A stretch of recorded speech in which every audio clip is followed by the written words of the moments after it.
So far మనం forms చూసాం, forms ద్వారా క్రెడ్ ఆపరేషన్ చూసాం, వ్యాలిడేషన్ చూసాం.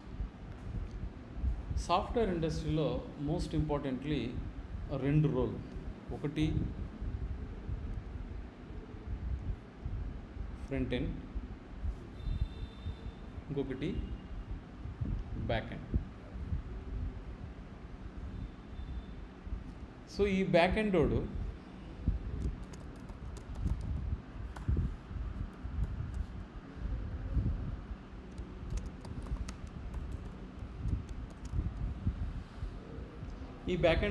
యూజ్ చేసే లాంగ్వేజెస్ ఏముంటాయంటే, యూజ్ చేసే technologies, it could be Java or .NET or Python or Ruby and Rails etcetera ఉపయోగించి వాడు బ్యాక్ ఎండ్ టెక్నాలజీ పైన వర్క్స్ చేస్తాడు. ప్లస్ ఈ బ్యాక్ ఎండ్ వాడు ఏం చేస్తాడంటే డేటాబేస్ నుంచి కూడా డేటా తెచ్చుకుంటాడు. డేటాబేస్ నుంచి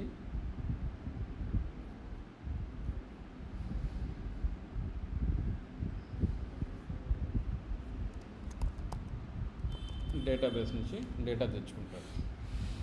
సో మన డ్యూటీ ఏంటి, మన ఫ్రంట్ ఎండ్ రోల్లో మనం చేసే డ్యూటీ ఏమంటే, ఇన్ని రోజులు మనం క్రియేట్ చేసినటువంటి ఒక ఫామ్ క్రియేట్ చేసి డేటా క్యాప్చర్ చేసుకొని మన లోకల్ స్టోరేజ్లో దాన్ని డిస్ప్లే చేసాం. నిజంగానే ఇదే విధంగా పోయి కంపెనీ లోపల వర్క్ చేస్తామంటే కాదు. కంపెనీ లోపల ఇన్ని రోజులు మీరు చేసిన దానికి కంపెనీలో జరిగేదానికి ఏమాత్రం సంబంధం లేదు.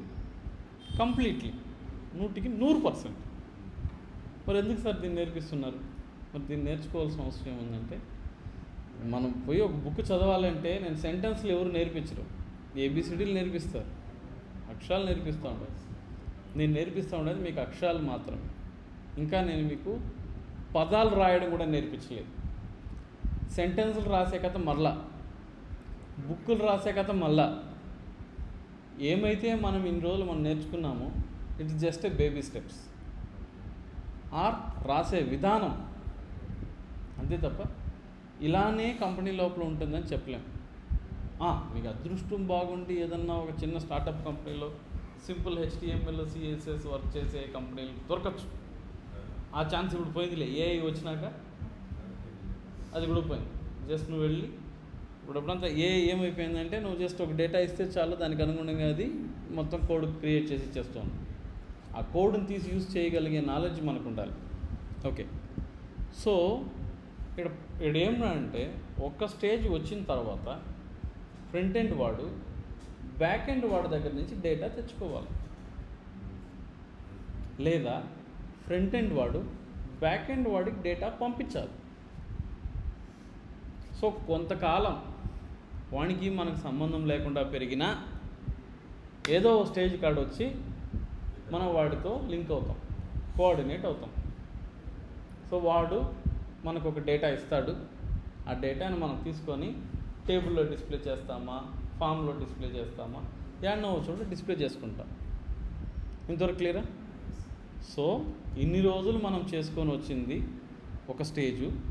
ఈ రోజు నుంచి బ్యాక్ ఎండ్ పర్సన్తో మనం ఎలాంటి కోఆర్డినేషన్ పెట్టుకుంటాము, వాడు మనకి ఎలాంటి డేటా ఇస్తాడు, అలా వాడు ఇచ్చిన డేటాని మనం తెచ్చి ఫ్రంట్ ఎండ్లో ఎలా డిస్ప్లే చేయాలి, మన HTML ఫామ్లో డేటాని క్యాప్చర్ చేసి వాడికి ఎలా పంపాలి, బేసికల్లీ నువ్వు బ్యాక్ ఎండ్ డెవలపర్తో కోఆర్డినేషన్ ఎలా చేస్తావు, ఎందుకు చేస్తావు, ఎప్పుడు చేస్తావు, ఈ ప్రాసెస్ గురించి ఫర్దర్ మనం డిస్కస్ చేయడం జరుగుతుంది.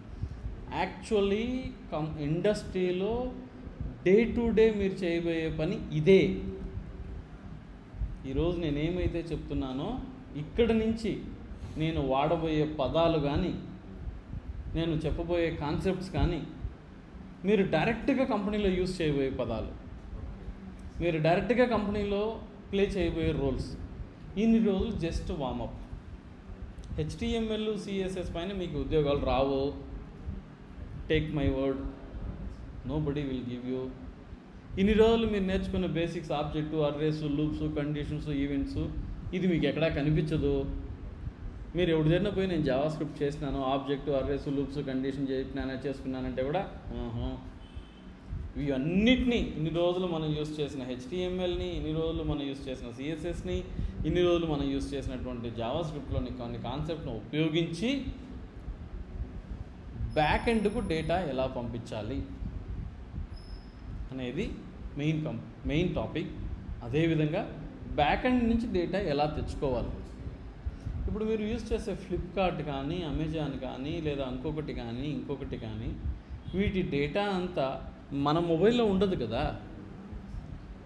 ఫ్లిప్కార్ట్ ద్వారా మనం చూసే కొన్ని వందల వేల కొద్ది లక్షల కొద్ది ప్రోడక్ట్స్ మన మొబైల్లో ఫీడ్ అయి ఉంటుందా? ఎక్కడో సర్వర్లో ఉంటుంది. సో మీరు flipkart.com అనే వెబ్సైట్లో ఎంటర్ చేసిన వెంటనే మీ కంటి ముందు ఫ్లిప్కార్ట్ అనే వెబ్సైట్ ఓపెన్ అవుతుంది కదా. ఫ్రాక్షన్ ఆఫ్ సెకండ్లో జరిగేటటువంటి ఎంటైర్ ప్రొసీజర్ ఏంటో తెలుసా? మీరు flipkart.com ఫర్ ఎగ్జాంపుల్ ఒక వ్యక్తి చీఫ్ మినిస్టర్ అవ్వాలి అంటే ఫస్ట్ వాడు ఏం చేస్తాడు? లోకల్లో ఉండే వార్డు మెంబర్ అవుతాడు. నెక్స్ట్ ఎంపీటీసీనో జెడ్పీటీసీనో అవుతాడు. నెక్స్ట్ కార్పొరేటర్ లెవెల్కి ఎదుగుతాడు. నెక్స్ట్ 10 మంది దృష్టిలో పడి జగన్మోహన్ రెడ్డి అట్లాంటి సీఎం కొడుకు, అది డిఫరెంట్ కాన్సెప్ట్. జశ్వంత్ సీఎం అవ్వాలంటే ఇది కాన్సెప్ట్. లేదా ఆయనకి ఏదైనా భాషలాగా ఏదైనా ఫ్లాష్ బ్యాక్ ఉంటే నాకు తెలియదు. ఈరోజు నా పేరు మాత్రమే జశ్వంత్, నా అసలు పేరు ఏం తెలుసా అని చెప్పినంటే అది నాకు తెలియదు. బట్ నార్మల్ జశ్వంతో, శేఖరో, లేదా నువ్వు నేను కానీ చీఫ్ మినిస్టర్ అవ్వాలని ఈరోజు మనం డిసైడ్ అయితే, if you start work from today, మనం ఈరోజు నలుగురికే తెలిసాం, రేపు 40 మందికి తెలవాలి, మన వీధిలో తెలవాలి, ఓ వార్డు మెంబర్ అవ్వాలి, దెన్ ఓ కార్పొరేటర్ లెవెల్కి ఎదగాలి, మళ్ళీ ఎంపీటీసీనో జెడ్పీటీసీ, విలేజ్ సైడ్ అయితే ఎంపీటీసీ జెడ్పీటీసీ అంటారు మండల్ లెవెల్లో. తర్వాత 10 మంది దృష్టిలో పడితే ఎవడో పార్టీ వాడు వచ్చి నీకు టికెట్ ఇస్తే నువ్వు ఎమ్మెల్యే అవ్వాలి. ఆ ఎమ్మెల్యే కూడా ఒక 4 సార్లు 5 సార్లు 6 సార్లు ఎమ్మెల్యేలు అయితే తర్వాత నీకే మినిస్ట్రీను ఇస్తాడు. ఆ మినిస్టర్ కూడా నువ్వు 10 మంది దృష్టిలో కానీ నువ్వు ఏ రోజైతే నీ ఫేసే పెట్టి 10 మంది దగ్గర ఓట్లు అడిగే పరిస్థితి వస్తే ఆ రోజు చీఫ్ మినిస్టర్. సో జస్ట్ మన చీఫ్ మినిస్టర్ అనే పదం మనం పలికిన, ఇప్పుడు పవన్ కళ్యాణ్ డిప్యూటీ అయ్యాడంటే వాడు వెనకాల 10 సంవత్సరాల కష్టం ఉంది. వాడి పెండ్లాన్ని, బిడ్డల్ని, అమ్మని, అక్కల్ని అందరిని తిరిగి తీసుకున్నాడు, ఉన్నాడు, ఈరోజు ఎదిగినాడు.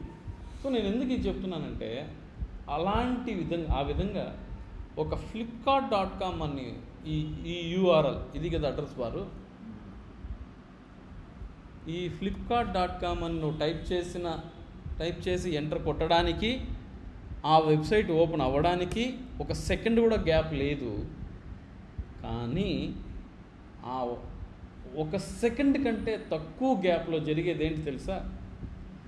ఈ పర్టికులర్ flipkart.com అనేది మన కంటికి కనిపించే పేరు, దీనికి ఒక IP అడ్రస్ ఉంటుంది. సో ఇమీడియట్గా ఈ పర్టికులర్ రిక్వెస్ట్ ఈ బ్రౌజర్ ఏం చేస్తుంది అంటే మన లోకల్లో ఉండే సర్వీస్ ప్రొవైడర్కి, అంటే ఇప్పుడు మనం జియో వాడుతున్నాం కాబట్టి ఈ URL జియో వాడికి లింక్ యొక్క సంబంధించిన IP అడ్రస్ను పంపిస్తారు.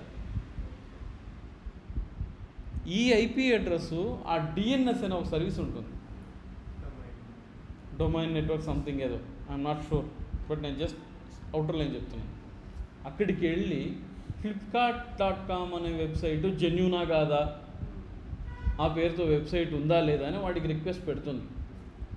వాడు ఆ ఫ్రాక్షన్ ఆఫ్ సెకండ్లోనే అవును flipkart.com అనే వెబ్సైట్ ఉంది, దాంట్లో ఈ కంటెంట్ ఉంది అని వాడు రిటర్న్ ఇస్తాడు. అలా రిటర్న్ వచ్చిన కంటెంట్ మీకు డిస్ప్లే అవుతుంది. సో జస్ట్ లైక్ దట్ మాయమంత్రాలు జరగట్లేదు, there is a huge technology working behind that. ఇక్కడ నుంచి రిక్వెస్ట్ వెళ్ళడం, ఆ పర్టికులర్ డేటా అక్కడ ఉందా లేదా చూడడం, ఉంటే ఆ డేటాను తెచ్చి చూపించడం, లేదంటే ఒకవేళ లేని ఒక వెబ్సైట్ నువ్వు ట్రై చేసావంటే లేదా వెబ్సైట్ అనే ఎర్రర్ చూపించడం. It's a proper procedural steps. Very clear కట్గా మనము వెబ్సైట్ ఓపెన్ చేసినా, వెళ్ళి సినిమా చూసినా, మొబైల్లో మనం ఫండ్స్ ట్రాన్స్ఫర్ చేసినా, ఏటీఎంకి వెళ్ళినా జస్ట్ లైక్ దట్ ర్యాండమ్గా జరిగే ప్రాసెస్ కాదు ఇది. మీరు క్రియేట్ చేసినటువంటి, మీరు ఫ్లిప్కార్ట్ అనే బ్రౌజర్తో మీరు మాట్లాడుతున్నారు. బ్రౌజర్ ఒక మనిషి అంటే వాడి దగ్గరికి వెళ్ళి, అరే బ్రౌజర్ నాకు ఫ్లిప్కార్ట్.com అనే వెబ్సైట్ని చూపించరా అని మీరు వాడిని అడిగితే, వాడు ఆ ఫ్లిప్కార్ట్.com అనే వెబ్సైట్ ఉందా లేదా, ఉంటే దాంట్లో ఎంత కంటెంట్ ఉంది, నువ్వు వెళ్ళి ఎతికి కంటెంట్ తీసుకొచ్చి డిస్ప్లే చేస్తున్నాను. సో ఒక వెబ్ రిక్వెస్ట్, ఒక ప్రాసెస్ జరగడానికి 1 రౌండ్ ఆఫ్ యాక్షన్స్ జరిగింది. నేను మీకు వెరీ హై లెవెల్లోనే చెప్పాను. ఇంకా డ్రిల్ డౌన్ చేస్తే ఇంకా చాలా స్టెప్స్ ఎగ్జిక్యూట్ అవుతుంది. ఎందుకు నేను ఈ పాయింట్ చెప్తున్నానంటే, ఒక వెబ్సైట్ ఓపెన్ అవ్వాలన్నా, ఒక జీమెయిల్లో నువ్వు లాగిన్ అవ్వాలన్నా, ఒక ప్రోడక్ట్ నువ్వు ఆర్డర్ చేయాలన్నా, ఒక అమౌంట్ నువ్వు ట్రాన్స్ఫర్ చేయాలన్నా, ఎటువంటి యాక్టివిటీ నువ్వు చేయాలన్నా, there is a huge process behind the screen which you don't know. మనం జస్ట్ మొబైల్ని ఓపెన్ చేసి ఈ స్క్రీన్లో ఇక్కడ ఆడుకుంటున్నామే, దీని వెనక, దీని లోపల ఎంత టెక్నాలజీ ఉంది. నువ్వు ఏ కీప్యాడ్ని ప్రెస్ చేసావు, నువ్వు డయల్ బటన్ నొక్కావా, కట్ బటన్ నొక్కినావా, మెసేజ్ బటన్ నొక్కావా, వాట్సాప్ బటన్ నొక్కావా, లేదా ఇంకేమన్నా సెట్టింగ్ బటన్ నొక్కావా, డిలీట్ బటన్ నొక్కావా, ప్రతి ఒక్క యాక్షన్ని ఇది హ్యాండిల్ చేస్తుందా? పైకి మాత్రం మనకు అవంతా ఇది కనిపించదు.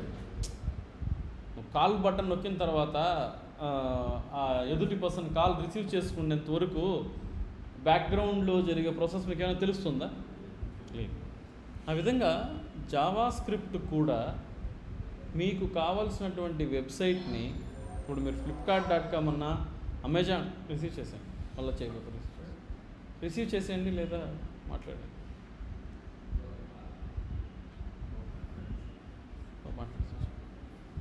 సో ఫ్లిప్కార్ట్ అన్నా, అమెజాన్ అన్నా, ఇంకొకటన్నా ఆ అడ్రస్ బార్లో దాని యొక్క పేరు టైప్ చేసిన వెంటనే దానికి సంబంధించిన కంటెంట్ కొన్ని వందల వేల కోట్ల వెబ్సైట్లంతా వెతికి మీకు మ్యాచ్ అయ్యే వెబ్సైట్ కంటెంట్ తెచ్చి డిస్ప్లే చేస్తూ, ఇదంతా not even fraction of second. మన దగ్గర అద్భుతమైన స్పీడ్ ఉంది ఇండియాలో కాబట్టి మనకు తెలియట్లే. ఇదే ఫ్లిప్కార్ట్ని చైనాలో కానీ ఆడా కానీ ఓపెన్ చేయాలంటే కనీసం 15-20 సెకండ్స్ పడుతుందంట. వాళ్ళకి ఇంత తొందరగా రాదంట డేటా, వాళ్ళకి చాలా టైం పడుతుంది. ఇదంతా ఎవరు చేస్తారంటే జావా స్క్రిప్ట్. ఈ బ్రౌజర్ని మీకు కావాల్సినటువంటి అడ్రస్ని తీసుకొని ఆ వెబ్సైట్కి సంబంధించినటువంటి కంటెంట్ డిస్ప్లే చేసే రెస్పాన్సిబిలిటీ తీసుకునే పర్సన్ ఎవరంటే జావా స్క్రిప్ట్.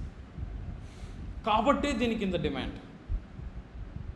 ఈ విధంగా ఎండ్ యూజర్తో మాట్లాడి ఎండ్ యూజర్కి కావాల్సినటువంటి ఇన్ఫర్మేషన్ ప్రొవైడ్ చేసే ఏకైక టెక్నాలజీ ఎంటైర్ ఇంటర్నెట్లో ఒక జావా స్క్రిప్ట్ మాత్రమే. నువ్వు జావాను ఉపయోగించో, .NET ఉపయోగించో, PHPని ఉపయోగించో, ఇట్లాంటి యూజర్తో కమ్యూనికేట్ చేసి చేయవు. మేబీ ఏటీఎంలో ఆడ చేయొచ్చు, కానీ ఆడ కూడా మీరు టైప్ చేసే ఫిగర్ని 1000 కావాలన్నా 10,000 కావాలన్నట్టు అనేది అదే క్యాప్చర్ చేస్తుంది. మీరు ఎప్పుడన్నా మీరు 1000 టైప్ చేస్తే ₹1,00,000 ఎదురు అయిందా? లేదు కదా. ఎందుకో exactly it sends that value. Okay, నీళ్ళు తాగేస్తాను. పెరో నాకు కూడా తెచ్చే ఒక ఫ్రిడ్జ్లో పెట్టినా చూడండి బాటిల్.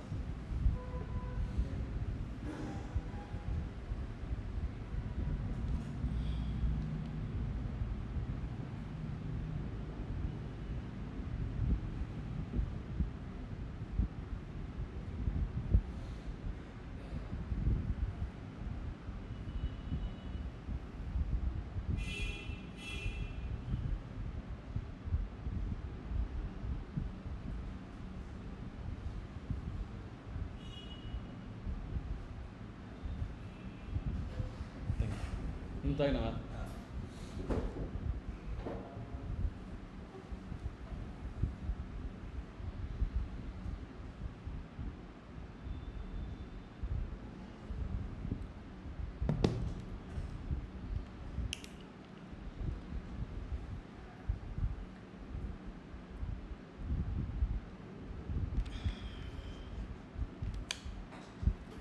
సో బ్రౌజర్లో మీరు ఆ వెబ్సైట్కి సంబంధించినటువంటి డేటా తెచ్చిచ్చే రెస్పాన్సిబిలిటీ జావాస్క్రిప్ట్ తీసుకుంటుంది. ఓకే, ప్రపంచంలో మీరు ఏ బ్రౌజర్నైనా చూడండి, ఇది క్రోమ్, కొద్దిమంది బ్రేవ్ ఏదో వాడతారు, కొద్దిమంది మోజిల్లా ఫైర్ ఫాక్స్ వాడతారు, కొద్దిమంది ఎడ్జ్ వాడతారు, కొద్దిమంది ఇంటర్నెట్ ఎక్స్ప్లోరర్ వాడతారు, కొద్దిమంది ఒపేరా వాడతారు. ఏ బ్రౌజర్ అయినా సరే ఆ బ్రౌజర్ యూఆర్ఎల్లో పోయి మీరు ఒక వెబ్సైట్ అడ్రస్ టైప్ చేస్తే ఆ వెబ్సైట్ ఓపెన్ అవుతుంది. అంటే పేర్లు వేరైన బ్రౌజర్లో దాని వెనకుండే టెక్నాలజీ సేమ్. కలర్ఫుల్గా అది డిఫరెంట్ కలర్లు ఉండొచ్చు, డిఫరెంట్ అపీరెన్స్ ఉండొచ్చు. ఈ వెబ్సైట్లో నువ్వు అడ్రస్ టైప్ చేసినా అదే వెబ్సైట్ ఓపెన్ అవుతుంది. ఆ వెబ్సైట్లో పోయి ఫ్లిప్కార్ట్ టైప్ చేస్తే అమెజాన్ ఓపెన్ కాదు కదా, అది కూడా ఫ్లిప్కార్టే కదా ఓపెన్ అవుతుంది. అంటే ఎక్కడో ఒక పాయింట్ ఆఫ్ ప్లేస్లో ఈ ఠాగూర్ సినిమాలో చెప్పిన మాదిరి ఎంతమంది స్టూడెంట్ డిఫరెంట్ ప్లేస్లో ఉన్నా ఎక్కడో ఒక చోట వాళ్ళకి ఏదో ఒక కనెక్టివిటీ ఉంది. అన్ని బ్రౌజర్లు డిఫరెంట్ పేర్లతో డిఫరెంట్ అపియర్స్తో ఉన్న ఫంక్షనాలిటీ వైజ్ సేమ్. నువ్వు ఏ వెబ్సైట్ కావాలనుకుంటే ఆ వెబ్సైట్నే డిస్ప్లే చేస్తుందంటే ఏదో ఒక కామన్ ఫ్యాక్టర్ వాళ్ళన్నిటి మధ్య ఉన్నట్టే కదా లెక్క. ఆ కామన్ ఫ్యాక్టరే వరల్డ్ వైడ్ వెబ్, WWW. అంటే ఈరోజు సపోజ్ విశాల్ ఒక కొత్త బ్రౌజర్ని కనిపెడతాను, అనే ఒక బ్రౌజర్ కనిపెడతానని పోయినాడంటే బ్రౌజర్ కనిపెట్టుకోవచ్చు, బ్రౌజర్ డిస్ప్లే చేయొచ్చు. పబ్లిక్గా బ్రౌజర్ అవైలబుల్ ఉండేలాగా చేయాలంటే నువ్వు నేరుగా వెళ్ళి ఆ WWW అనే కన్సోరియంకి వెళ్ళి, సార్ నేను ఒక బ్రౌజర్ని తయారు చేశాను, ఆ పర్టికులర్ బ్రౌజర్ని రేపటి నుంచి నేను పబ్లిక్ అవైలబుల్ లాగా చేయాలి అంటే వాళ్ళు ఏం చేస్తారంటే రోబో సినిమాలో రజనీకాంత్ని టెస్ట్ చేసి మరి చేస్తారు. ఇది పబ్లిక్ ఉపయోగపడుతుందా, దీని పెర్ఫార్మెన్స్ ఎట్టుంది, నువ్వు ఏదో పిల్లకాయలకి ఉపయోగపడే వెబ్సైట్ ఓపెన్ చేయంటే పలానా వెబ్సైట్ చేసేస్తే పరిస్థితి ఏంటి, ఎంత సేఫు, బ్యాంక్ ట్రాన్సాక్షన్ చేయొచ్చా చేయకూడదా, బ్యాంక్ ట్రాన్సాక్షన్ జరిగేటప్పుడు నువ్వు ఏదైనా డేటా క్యాప్చర్ చేస్తూ ఉండవా. ఎందుకంటే 1 year బ్యాక్ 1.5 year బ్యాక్ చైనాకు సంబంధించిన అన్ని యాప్స్ బ్యాన్ చేసింది ఇండియా. ఎందుకు? వాడు హ్యాపీగా లోపల ఒక ట్రోజన్ పెట్టేశాడు.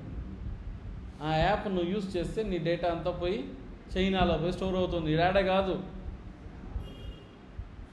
భారతదేశంలో ఏ స్టేట్లు ఏ ఏజ్ వాళ్ళు ఏ బ్యాంకు ఉపయోగిస్తున్నారు, ఏ వెబ్సైట్ను వాడుతున్నారు, ఏ ప్రోడక్ట్లు కొంటున్నారు, ఎలాంటి ప్రోడక్ట్లు కొంటున్నారు, ఎంత రేట్లో కొంటున్నారు, 18 ఏళ్ళ కింద ఎంతమంది కొంటున్నారు, 18 ఏళ్ళ పైన ఎంతమంది కొంటున్నారు, ఏజ్డ్ క్యాండిడేట్ ఏం ప్రిఫర్ చేస్తున్నారు, సిటీలో ఉన్న వాళ్ళు ఏం చేస్తున్నారు, విలేజ్లో ఉన్న వాళ్ళు ఏం చేస్తున్నారు, ఎంటైర్ డేటా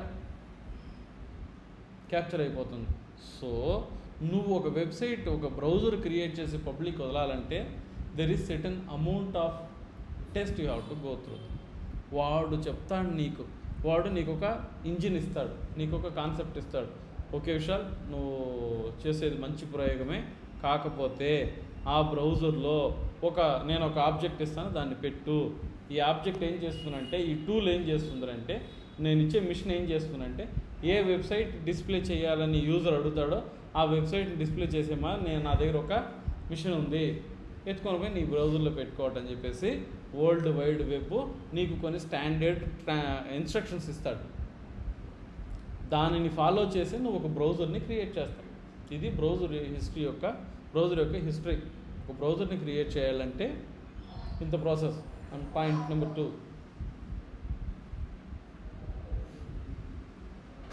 సైలెంట్లో పెట్టేవా.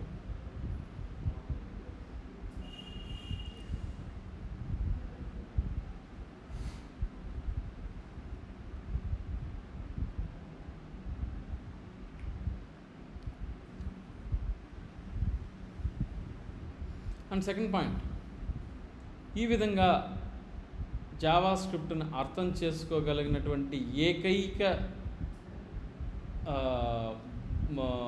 అప్లికేషన్ బ్రౌజర్ మాత్రం.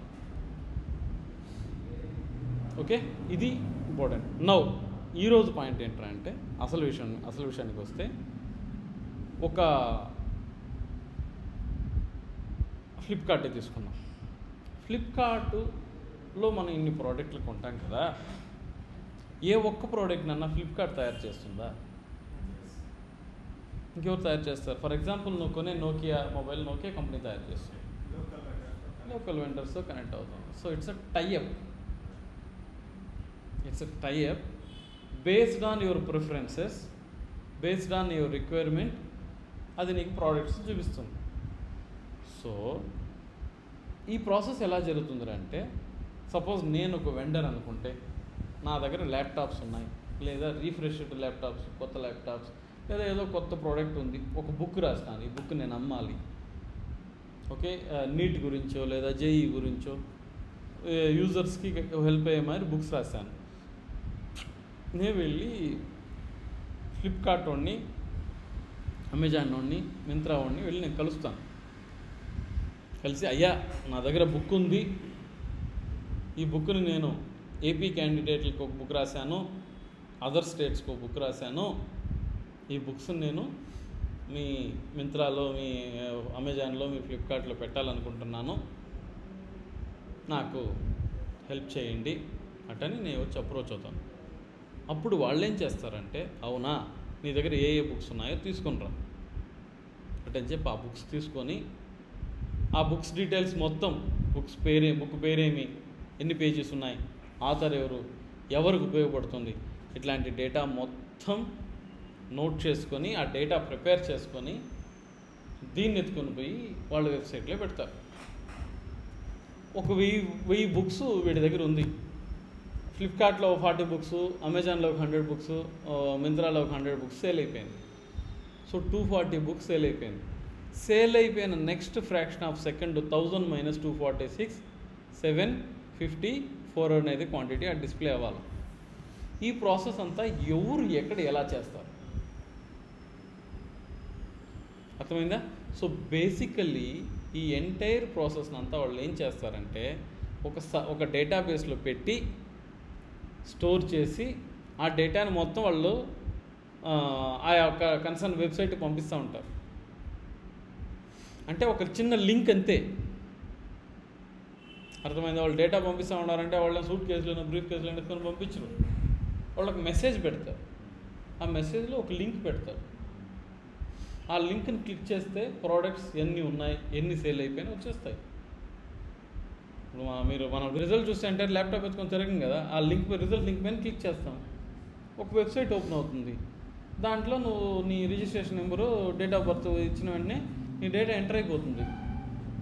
అలా ఏ లింక్ను ఉపయోగించి అయితే నువ్వు డేటా తెచ్చుకుంటావో, ఏ లింక్ను ఉపయోగించి అయితే నువ్వు డేటా పంపిస్తావో, ఏ లింక్ నుంచి ఉపయోగిస్తే నువ్వు డేటాని మ్యానిపులేట్ చేస్తావో, ఆ లింక్ని అప్లికేషన్ ప్రోగ్రామింగ్ ఇంటర్ఫేస్ అంటారు, ఏపీఐ. సపోజ్ నేను నిన్ను అడిగాను, ఈ మాదిరి నాకు నువ్వు నీ డీటెయిల్ పంపించు, నేను వెంటర్కి పంపించాలి అని నేను జశ్వంత్ని అడిగాను. జశ్వంత్ ఏం చేస్తాడు, తన గురించి 4 లెటర్స్ నీట్గా ఒక HTML CSS website profile create చేసి, ఫోటో పెట్టి, డీటెయిల్స్ పెట్టేసి, కింద ప్రాజెక్ట్ డీటెయిల్స్ అంతా పెట్టేసి వాట్సాప్లో లింక్ పంపిస్తాడు. సార్ పంపించేసిన చూడండి లింక్ అంటాడు. అదొక API, application programming interface. So API అనేది ఒక చిన్న లింక్ మాత్రమే, మైండ్లో పెట్టుకోండి. ఏపీఐ అంటే పెద్ద రాకెట్ సైన్స్ అని ఫీల్ అవ్వకండి.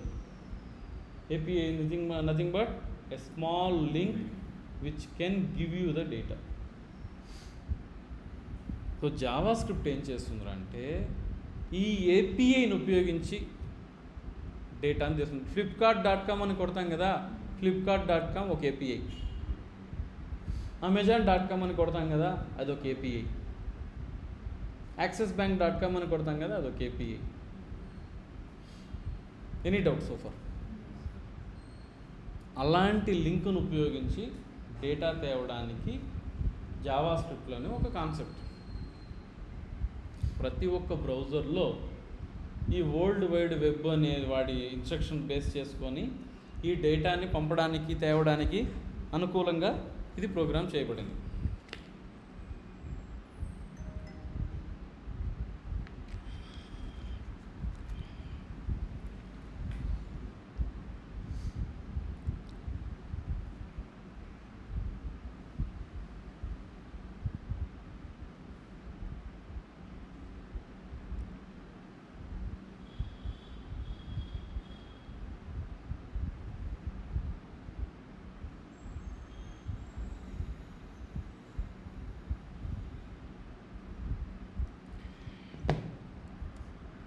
Okay, fine.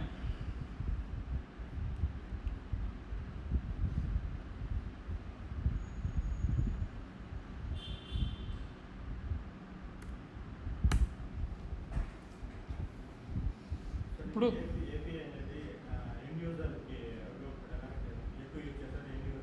లేదు, డెవలపర్ కూడా ఇప్పుడు బ్యాక్ ఎండ్ రోడ్ ఒక ఏపీఐ ఇస్తాడు, నీకు డేటా దాంట్లో నుంచి వస్తుంది, ఆ డేటాని యూస్ చేస్తాడు. Ultimately front end back end వాళ్ళు అందరూ కలిసి పనిచేసేది ఎండ్ యూజర్ కోసమే, అర్థమైందా? బట్ ఎండ్ యూజర్ అవును. ఓకే, లెట్స్ సపోజ్ మనం ఈరోజు ఈవినింగ్ మనం సినిమాకి వెళ్ళాలని అనుకుందాం. సో ఏదో ఫర్ ఎగ్జాంపుల్ కల్కి ఏదో మూవీ ఉంది కదా, దానికి వెళ్ళాలనుకుంటే మనం ఏం స్టెప్స్ చేయాలి? నెంబర్ 1, ఏ థియేటర్కి వెళ్ళదలుచుకుంటున్నామో ఫైనల్ చేసుకోవాలి. నెంబర్ 2, టికెట్స్ అవైలబుల్ ఉన్నాయా లేదా చూసుకోవాలి. టికెట్స్ అవైలబుల్ ఉంటే టికెట్స్ కొనుక్కోవాలి, ఆ టైంకి అక్కడికి వెళ్ళాలి.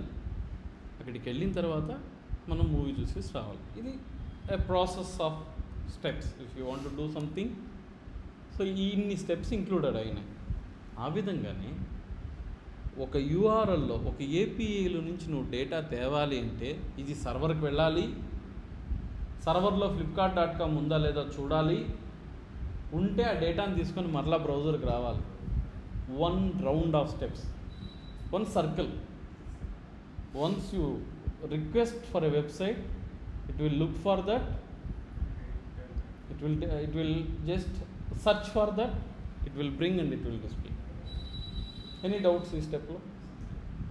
ఈ విధంగానే జావా స్క్రిప్ట్ ఏం చేస్తుందంటే, నువ్వు క్లిక్ చేసిన తర్వాత ఫస్ట్ నువ్వు ఓపెన్ చేసినావు, ఇప్పుడు కరెంట్ స్టేట్ ఫర్ ఎగ్జాంపుల్ కొత్త బ్రౌజర్ ఓపెన్ చేశాను,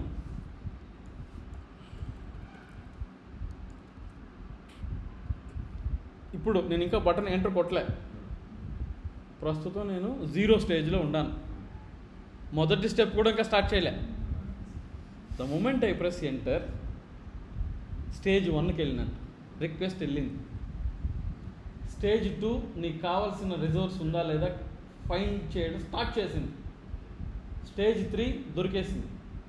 స్టేజ్ 4 డేటా వచ్చేసింది. సో ఒక వెబ్సైట్ నీ దగ్గరికి రీచ్ అవ్వాలి అంటే ఇట్ షుడ్ క్రాస్ 4 స్టేజెస్. బాగా గుర్తుపెట్టుకోండి, ఒక వెబ్సైట్ నీ బ్రౌజర్లో ఓపెన్ అవ్వాలంటే ఇట్ షుడ్ క్రాస్ 4 స్టేజెస్. ఆ 4 స్టేజెస్ ఏంటి నేను ఇంకా చెప్తాను, ప్రాక్టికల్లీ చెప్తున్నాను నేను. ఓకే, ఇది 1 పాయింట్. ఇంకోటి ఏమంటే, నార్మల్గా సపోజ్ మీరు ఏదైనా కొన్ని వెబ్సైట్లో రిజల్ట్ చూడడానికో లేదన్నా ఫ్లాష్ సెలెక్ట్ లాంటిది ట్రై చేయడానికి 404 ఎర్రర్, 500 ఎర్రర్స్ చూసారా? సో ఇప్పుడైతే మీరు ఎక్కువగా ఎర్రర్లు బేస్డ్ ఎక్స్పీరియన్స్ లేదు, కానీ మేబీ మీకు ఉందో. మేము ఎర్లీ 2000స్లో మాకు ఎప్పుడన్నా ఎయిర్టెల్ నెట్వర్క్ ఏదైనా నెట్వర్క్ ఇష్యూ వచ్చేసింది అనుకోండి, ఇంటర్నెట్ కనెక్ట్ కాలేదనుకోండి, మేము ఫోన్ చేసేవాళ్ళం వాళ్ళకి. అప్పుడు జీపీఆర్ఎస్ ఏదో ఉండేది, ఇది జీపీఎస్ కాదు, జీపీఆర్ఎస్ ఓన్లీ ఈఎన్ వచ్చేసి ఇంటర్నెట్ చాలా స్లోగా వచ్చేది. ఓకే, అప్పుడు నేను వాళ్ళకి కాల్ చేసి డేటా కనెక్ట్ కాలేదంటే, sir what is the error you are getting? తొక్కలో కొంచెం ఎర్రర్ కాదు, వెబ్సైట్ ఓపెన్ కాలేదు చెప్పు, నేను ఇంటర్నెట్ లేదు. నో సార్, మీరు ఆ ఎర్రర్లోని కోడ్ నెంబర్ కానీ చెప్పినారంటే మీది నెట్వర్క్ ఇష్యూనా, మీ మొబైల్ ఇష్యూనా, మొబైల్ సపోర్ట్ చేస్తుందా లేదా, లేదా మీ ఏరియాలో టవర్ ఏదైనా ప్రాబ్లమా, ఇవి మేము చెప్పగలం. అదే నేను ఎర్రర్ కోడ్ చెప్తే మీకు ఎంత ఇన్ఫర్మేషన్ వచ్చేస్తుందా? అప్పుడు ఆశ్చర్యపోయేవాళ్ళము. ఏదో ఉంటాయి కదా, ఆ ఎర్రర్ కోడ్ని బేస్ చేసుకొని based on that error code me problem ఏంటి అనేది అది తెలుసు, కేటగరైజ్ చేసి ఉంటుంది. సో ఒకవేళ మన వెబ్సైట్ కానీ సక్సెస్ఫుల్గా ఓపెన్ అయిపోతే ఎటువంటి ఎర్రర్ కోడ్ రాదు, కానీ సక్సెస్ కోడ్ ఇటు వస్తుంది, అది 200. If it is success it is 200, if it is error it is 404 or 500 or 503 something. ఒక్కో దానికి ఒక్కొక్క ఎర్రర్ ఉంది. సో బేసికలీ 2 స్టెప్స్ కానీ 2 చెక్స్ కానీ పాస్ అయిపోయిందంటే మీకు కావాల్సినటువంటి ఏపీఐ సక్సెస్ఫుల్గా ఓపెన్ అయిపోయినట్టు లెక్క. బాగా గుర్తుపెట్టుకోండి, 2 స్టెప్స్ కానీ పాస్ అయిపోతే మనకు కావాల్సినటువంటి ఏపీఐ సక్సెస్ఫుల్గా డేటా తెచ్చినట్టు లెక్క. ఏంటది?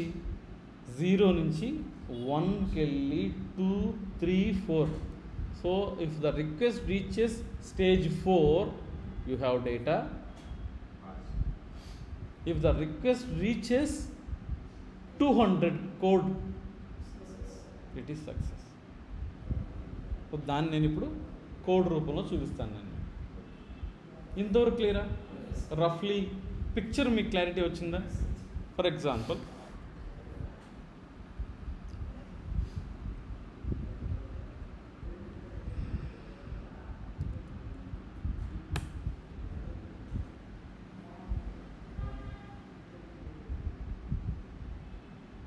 ఓకే, ఏపీఐ అంటే ఏమన్నాను నేను?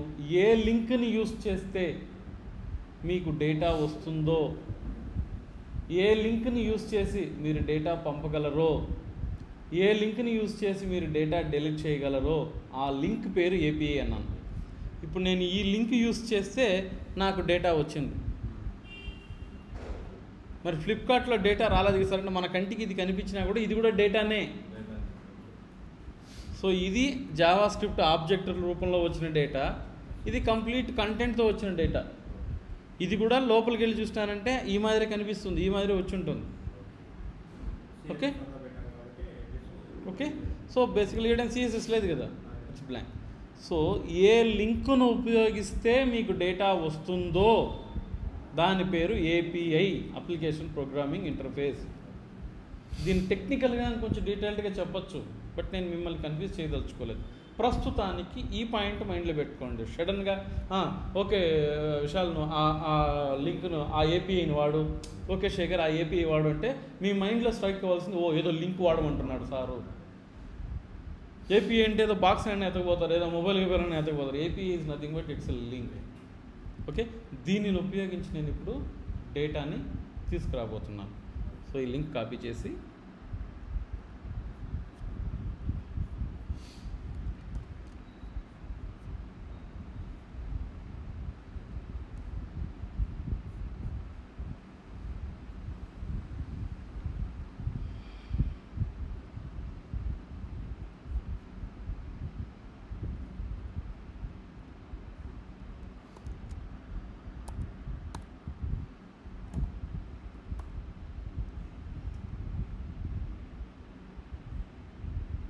ఈ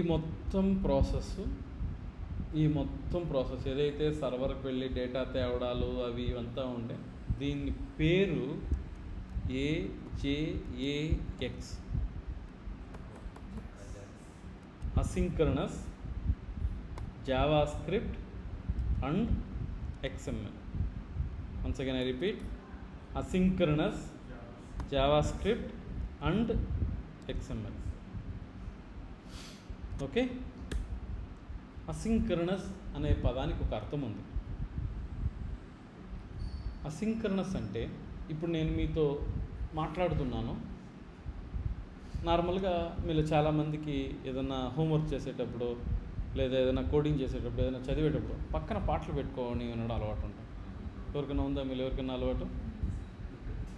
ఓకే, అంటే ఈ వర్క్ చేస్తూ ఉంటాడు తనతో పాటు పాటలు వింటూ ఉండాలి. నాకు ఏ వర్క్ అన్నా చేయని పక్కన మ్యూజిక్ ఉండాలి. బాత్రూంలోకి వెళ్తే కూడా ఇప్పుడున్న స్పీకర్లు ఉండేది, అప్పుడు మా చిన్న పూరి గుడి సార్. ఇప్పుడు మేము ఏం చేసేవాళ్ళం అంటే, అప్పుడు ఈ కుండలు ఉంటాయి, మట్టి కుండలు, మీకు ఐడియా ఉందేమో, మీరు చూడలేదేమో. ఈ మట్టి కుండల్లో స్పీకర్ని ఉల్టా పెట్టేసేది. ఆడే అమ్మ జీవితం స్టీరియో కాదు. ఇప్పుడు మీరు జాజు పాపు తొక్కా తోలు, ఇప్పుడు మాకు అన్నీ అదే. అప్పుడు గుమ్ గుమ్ గుమ్ అని వచ్చింది సౌండ్. అట్నే నార్మల్గా ఇంటి లోపల వచ్చే స్పీకర్ నువ్వు కుండ లోపల పెడితే నువ్వు నమ్మవు శేఖర్, ఆల్మోస్ట్ ఒక 1/2 కిలోమీటర్ వరకు కూడా అది విన్నాం. ఇల్లు నుంచి నా బాత్రూమ్ మినిమం వచ్చి ఒక 100-110 మీటర్స్ ఉన్న దూరం. సపోజ్ ఇక్కడ ఇల్లు ఉందంటే బాత్రూమ్ దగ్గర కింద రోడ్లో అంత దూరంలో ఉన్నాం. ఆడికి కూడా అంత ఇదిగా డీటెయిల్డ్గా గుమ్ గుమ్ గుమ్ అని వచ్చింది సౌండ్. సో ఆ రేంజ్కి ఉన్నది. సో అట్లా ఒక పని చేస్తూ ప్యారలల్గా ఇంకో పని చేసే ప్రాసెస్ ఏదైతే ఉందో దాని పేరు అసింక్రనస్. ఒక పని చేసిన తర్వాతనే ఇంకో పని చేస్తే అది సింక్రనస్. అర్థమైందా? ఇప్పుడు సపోజ్ మనం ఏదైనా ఇప్పుడు సపోజ్ మనం మూవీకి వెళ్ళాలి అనుకున్నాం కదా.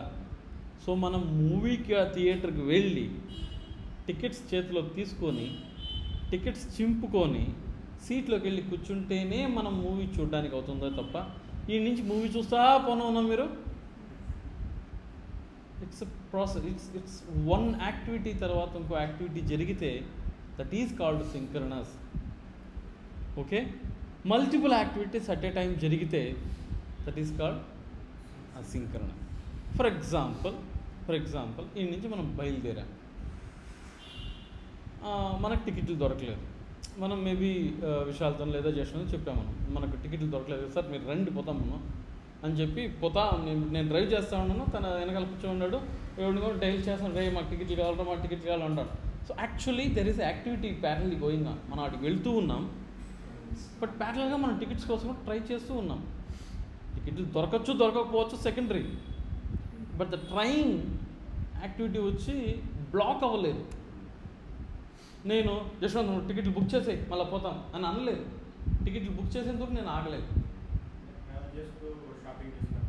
రైట్.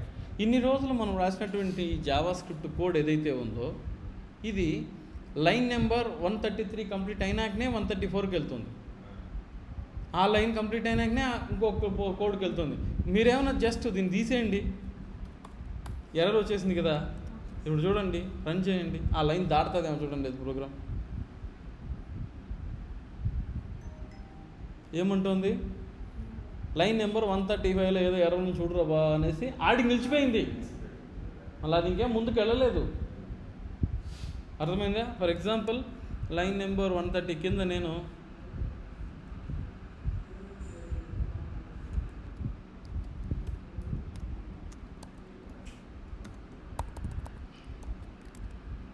ఉందా, అది హలో నేను పెట్టింది బాస్, అక్కడికి నిలిచిపోయింది బాస్, అంతే. అది క్లియర్ చేస్తేనే పోతుంది ముందుకి. సో ఇది సింక్రనసా అసింక్రనసా? If it is blocked it won't go further. ఆడికి స్టాప్, అంతే, మళ్ళీ ముందుకెళ్ళాలి ఉండవు. అదే నువ్వు ఆ ఎర్రర్ క్లియర్ చేసావనుకో, then it will go. So naturally JavaScript is a synchronous programming language. అంటే ఒక యాక్టివిటీ తర్వాత ఇంకొక యాక్టివిటీ పెర్ఫామ్ అవుతుందే తప్ప, అరే ఈ యాక్టివిటీ బ్రేక్ అయిపోయింది కదా, దీన్ని వదిలేయి, ఇంకో యాక్టివిటీకి వెళ్దాము. కానీ జావా స్క్రిప్ట్లో ఇంకో టాపిక్ ఉంది, అజాక్స్ అని. ఈ అసింక్రనస్ ద్వారా జరిగే ప్రోగ్రామింగ్ ఏదైతే ఉందో అప్పుడు మాత్రమే, ఇప్పుడు సపోజ్ నువ్వు లైన్ నెంబర్ 135లో ఎక్కడో ఒకటి సర్వర్ నుంచి డేటా తెచ్చే లైన్ ఇచ్చినావు, ఈ పర్టికులర్ లైన్లో డేటా నువ్వు సర్వర్ నుంచి డేటా తేయబోతున్నావు, లోకల్ స్టోరేజ్లో తెచ్చుకోండావు డేటా.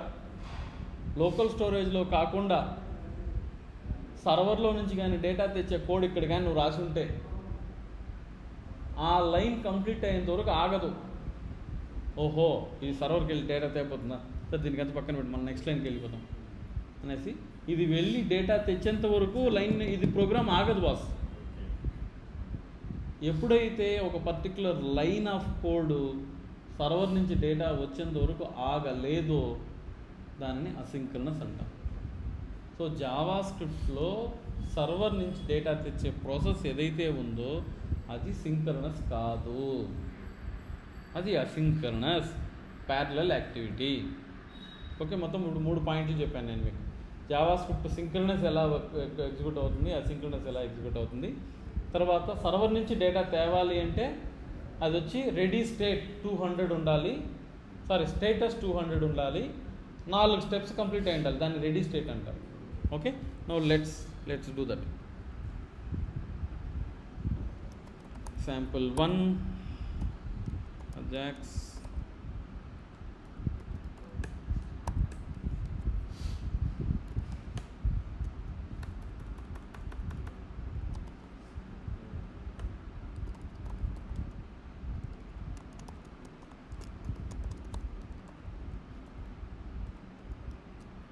ఒక ఫంక్షన్ క్రియేట్ చేశాను, ఈ ఫంక్షన్ ఇక్కడ ఇమీడియట్గా కాల్ చేస్తున్నాను.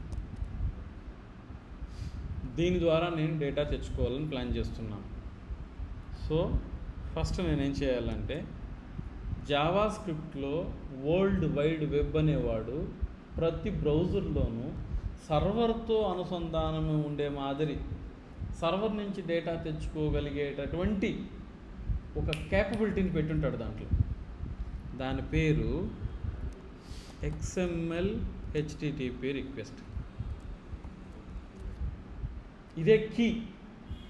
ఈ XML HTTP రిక్వెస్ట్ అనేటటువంటి ఈ క్లాసో లేదా ఆబ్జెక్ట్ ప్రస్తుతాన్ని మీరు ఏమన్నా అనుకోండి, ఒక ఆయుధం అనుకోండి, ఒక బ్రహ్మాస్త్రం అనుకోండి. ఏదో కల్కిలో పెట్టుకుంటాడు కదా లాస్ట్లో కట్ట, వాణి దగ్గర ఉంటేనే కట్ట, కర్నూలు తిరిగిపోయే లోపలది ఏదో దాని పేరు ఏమో కదా బాది ఏమో చెప్తాడు అమితాబ్ బచ్చన్. ఇది నా చేతిలో ఉండేంత దొరికే ముసలోడి చేతిలో కట్ట, క్లైమాక్స్లో ప్రభా చేతిలో పడుతుంది ఇది ఒక కట్ట.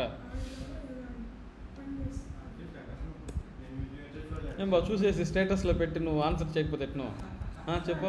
నువ్వు చేసిన పనికి నా కూతురు నన్ను బలంతో పెట్టి సినిమాకి తొడుకొని పోయి లేనిపోయి అగ్గి పెడితే నువ్వు ఇప్పుడు మా ఇంట్లో. బాగుంది నిజంగానే, చాలా బాగుంది. నాకు మాత్రం ఇంకా నేను నా లైఫ్లో ఫస్ట్ టైం ఇంకో 2-3 సార్లు చూడాలనుకుండే మూవీ అది. మన హిందూ కల్చర్ని ఓ రేంజ్లో చూపించాడు. అట్లాంటివి రావాలి. బాగుంది.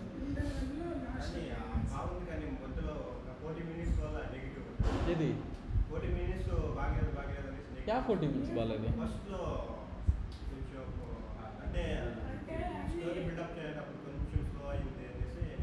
ఇప్పుడు మనకు సంబంధం లేని ఒక ప్రపంచాన్ని పరిచయం చేసేటప్పుడు ఆ మాత్రం ఉండాలి కదా లాగ్.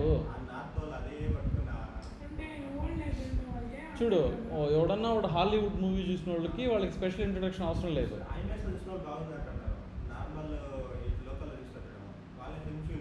వాళ్ళకి అర్థం కాదు అది కొత్త ప్రపంచం. యాక్చువల్లీ వాడు ఏం తప్పు చేశాడంటే ఫస్ట్ 5 మినిట్స్ ఆ 3 లోకాల గురించి కొంచెం బ్రీఫింగ్ పెట్టి ఉండాలి. కాంప్లెక్స్ అంటే ఏంటి, ఈ లోకం అంటే ఏంటి, కాశీ ఆ పరిస్థితులు ఎందుకు ఉంది ఏంటి అనేది అది బ్రీఫింగ్ పెట్టకుండా వాడు అందరూ మెచ్యూర్డ్ ఆడియన్స్ అనుకొని డైరెక్ట్గా స్టోరీలోకి జంప్ అయిపోయినాడు. అది వాడు చేసిన తప్పు. కానీ వాడు తెలియక ఏం చేసినాడంటే దానికి 2 రోజుల ముందే పేపర్లో స్టోరీ లీక్ చేసేసినాడు. కాబట్టి అది ఓకే, ఇట్స్ ఓకే. సో అలా XML HTTP రిక్వెస్ట్ అనేది ప్రతి ఒక్క బ్రౌజర్లోనూ అవైలబుల్ ఉండేటటువంటి ఒక బ్రహ్మాస్త్రం. ఇది మాత్రమే సర్వర్కి డేటా పంపగలదు, సర్వర్ నుంచి డేటా తీసుకురాగలదు. ఓకే, కాబట్టి దీనిని ఉపయోగించి మనం ఒక వేరియబుల్ ద్వారా వేర్ గెట్ డేటా ఏ పేరైనా పెట్టుకోవచ్చు. Get data equal to new XML HTTP request. ఓకేనా? XML HTTP రిక్వెస్ట్ ఉపయోగించి ఒక వేరియబుల్ డిక్లేర్ చేసుకున్నాము. దీన్ని ఉపయోగించి మనం ఆ 2 స్టెప్స్, ఇది 4 స్టేట్లు మారాలి, స్టేటస్ 200 రావాలి, అది ఉందా లేదా చెక్ చేయాలి. Then get data dot open. నువ్వు డేటా తెచ్చుకోబోతున్నావా, పంపించబోతున్నావా, డిలీట్ చేస్తున్నావా, అప్డేట్ చేస్తున్నావా అని పెట్టాలి. ప్రస్తుతాన్ని నేను డేటా తెచ్చుకోబోతున్నాను కాబట్టి గెట్. ఎక్కడి నుంచి తెచ్చుకోబోతున్నాను ఇక్కడ ఇవ్వాలి లింక్, URL ఇది. సో దీని మీనింగ్ ఏంటంటే ఓపెన్ మెథడ్ లోపల ఈ లింక్లోని డేటాని గెట్ చేసుకొని అర్థం. సెకండ్ లైన్ క్లియరా? No get data dot send request పంపించే. ఎంతవరకు క్లియరా? 3 లైన్ క్లియరా? ఇప్పుడు మనం చెక్ చేయాలి ఏంది నిజంగానే స్టేటస్ 200 వరకు వెళ్ళిందా లేదా. 0 స్టెప్స్, 0 స్టెప్ నుంచి 1 స్టెప్కి వెళ్ళి, సెకండ్కి వెళ్ళి, థర్డ్కి వెళ్ళి డేటా తెచ్చిందా లేదా. ఎందుకంటే ఈ పర్టికులర్ రిక్వెస్ట్ అది 4th స్టెప్ రీచ్ అయ్యేంత వరకు రిపీట్ అవుతానే ఉంటుంది, లూప్ మాత్రం. 4th స్టెప్కి రీచ్ అయిపోతే మనకు డేటా వచ్చేసినట్టు లెక్క. So get data on ready state change ఇది దాంట్లోనే ఉండే ఫంక్షన్, నేను క్రియేట్ చేసింది కాదు. ఈ ఆరెంజ్ కలర్లో ఉండేదంతా ఆల్రెడీ దాంట్లో ఉండేది, బ్లూ కలర్లో ఉండేది మాత్రమే నేను క్రియేట్ చేసిన పదాలు. ఆరెంజ్ కలర్లో ఉండేది built in function. If get data dot ready state equal to కానీ 4 తర్వాత get data dot status equal to కానీ 200 అయితే దెన్ మనకు డేటా వచ్చినట్టు లెక్క. console.log get data dot response. When I run this,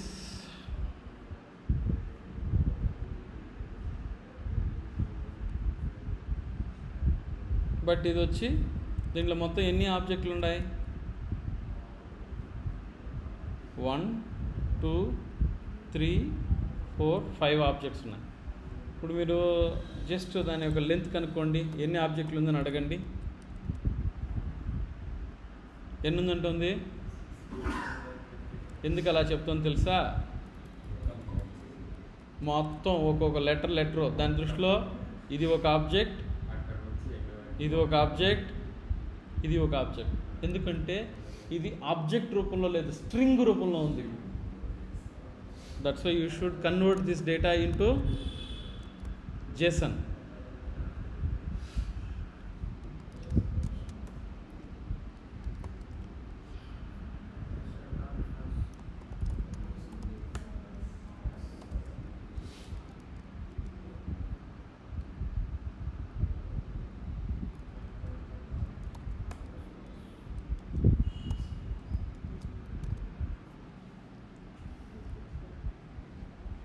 ఇంక ఈ డేటాని మనం టేబుల్లో డిస్ప్లే చేయడం అవంతా మీకు ఆల్రెడీ తెలిసిందే. ఓకే, సో ఇంతవరకు చేయండి. డేటాని తీసుకొచ్చి టేబుల్లో డిస్ప్లే చేసేంత వరకు చేయండి. క్రియేట్ చేసి ఎలా పంపించాలి, అక్కడ ఉన్నదాన్ని అప్డేట్ ఎలా చేయాలి, అక్కడ ఉన్నదాన్ని డిలీట్ ఎలా చేయాలనేది నెక్స్ట్ సెషన్లో చూస్తాను. ఫైన్, ఇక్కడికి పంపిస్తాను.